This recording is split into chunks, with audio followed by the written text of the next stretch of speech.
Hi everyone, welcome back to my channel Priyanka vlogs. And ఈ వీడియోలో అయితే ఒక simple and easy mango dessert అయితే చూపించబోతున్నాను. ఇది mango kheer and mango payasam అని కూడా అనుకోవచ్చు. అండ్ ఇది చాలా ఈజీ ప్రిపేర్ చేయటానికి. ఇంకా ఈ ఎవరైనా సబ్స్క్రైబ్ చెప్తే ప్లీజ్ సబ్స్క్రైబ్ చేసుకోండి. పక్కనే ఉన్న బెల్ ఐకాన్ కూడా క్లిక్ చేయండి. దాని ద్వారా నేను పెట్టిన వెంటనే వీడియోస్ వస్తాయి. ఇంకా ప్రిపరేషన్ ప్రాసెస్ కి వస్తే, ఒక బౌల్లో నేను ఇక్కడ ఒక కప్పున్నర పాలైతే తీసుకున్నాను. అండ్ అవి కొంచెం నేను ఇక్కడ కాచి చల్లార్చిన పాలే తీసుకున్నాను, లేకపోతే మీరు ఏమైనా పచ్చి పాలైనా తీసుకున్నా పర్లేదు. అండ్ ఇది కొంచెం బాయిల్ అయితే రావాలి. ఒక 2 to 3 minutes బాయిల్ చేసుకున్నాక మనకి బాగా ఒక బాయిల్ వచ్చిన తర్వాత నేను ఇక్కడ ఒక కప్పు సేమియా అయితే వేస్తున్నాను. మనకి సేమియా మనం మామూలుగా పాయసం చేసుకున్నప్పుడు వాడుకునే సేమియా అనే వేసుకోవచ్చు. ఇక్కడ నేనైతే ఆల్రెడీ రోస్టెడ్ సేమియా, అంటే నాకు బయట రోస్టెడ్ సేమియా దొరుకుతుంది, నేను అది తీసుకొని డైరెక్ట్ గా వేస్తున్నా. మీ దగ్గర మామూలు సేమియా ఉంటే అది మామూలుగా కొంచెం దోరగా వేపుకొని వేసేసుకోవచ్చు. అండ్ దీంట్లోనే ఒక 1 tablespoon షుగర్ వేస్తున్నాను. అంటే నేను ఇదివరకు నా వీడియోస్ లో చూస్తే మీకు అర్థమవుతుంది, నేను కొంచెం షుగర్ క్వాంటిటీ తక్కువే వేస్తాను, కాబట్టి నేను తక్కువ 1 tablespoon వేసాను.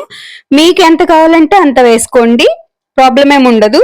నేనైతే చాలా తక్కువ షుగర్ వేసి చేస్తున్నాను ఇదైతే. అండ్ ఇదైతే మనకి సేమియా కొంచెం బాగా ఉడికిపోయి మనకి మామూలు పాయసం చేసేప్పుడు సేమియా వస్తుంది చూసారా, అలా వచ్చేంత వరకు బాయిల్ చేసుకొని పక్కనైతే ఉంచుకోవాలి. అండ్ ఇక్కడైతే నేను మామిడికాయను ఒకటి పూర్తిగా వాష్ చేసుకొని తీసుకొని దాంట్లోంచి పల్ప్ అంతా పూర్తిగా రిమూవ్ చేసేసుకున్నాను. అండ్ ఇది ఇప్పుడు మనకి ప్రిపేర్ చేసిన పాయసాన్ని మొత్తం పూర్తిగా చల్లారైతే పెట్టుకోవాలి. అంటే మనకి వేడి అనేది అసలు ఏమి ఉండకూడదు. కొంచెం వేడున్నా సరే మనకి పాలు అనేది విరిగిపోతాయి. పూర్తిగా చల్లారిన తర్వాత నేను దీంట్లో మామిడికాయని ఒక 2 చిన్న చిన్న కప్పులు అయితే వేసుకుంటున్నాను. ఒకేసారి వేసుకోవట్లేదు, ఎందుకంటే మనకి ఒకేసారి వేసుకుంటే ఏమన్నా విరుగుతుంది అని నేను ఇక్కడ కొంచెం కొంచెం వేసుకొని చూసుకుంటున్నాను. మీరు కూడా అట్లాగే కొంచెం కొంచెం వేసుకుంటే మనకి, అంటే మామిడికాయ పులుపు ఎంత ఉందో మనకి తెలియకపోవచ్చు, అందుకే కొంచెం చూసుకొని వేసుకుంటే మంచిది.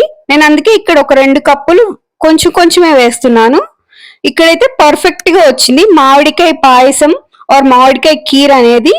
నేను ఇక్కడ ఒక సర్వింగ్ బౌల్లోకి తీసుకొని దానిపైన కొంచెం ఆల్రెడీ నేను మామిడికాయ ముక్కలు కట్ చేసుకొని పక్కన అయితే పెట్టుకున్నాను, అవి పైన అయితే గార్నిష్ చేసుకుంటున్నాను. ఇలా ఇది కొంచెం ఒక 10 to 15 minutes ఫ్రిడ్జ్ లో పెట్టుకొని చల్ల చల్లగా కూల్ గా తింటే ఈ ఎండాకాలంలో వేడి ఎండాకాలంలో మనకి ఈ cool mango kheer and mango payasam అయితే పూర్తిగా రెడీ అయిపోయింది. చాలా డెలిషియస్ గా అండ్ చాలా టేస్టీగా అయితే ఉంటుంది. ఇది మస్ట్ ట్రై రెసిపీ. ఈ వీడియో కనుక నచ్చినట్టయితే please like, share and subscribe to my channel Priyanka vlogs. See you soon in another video. Take care, bye bye. Please subscribe to my channel Priyanka Vlog.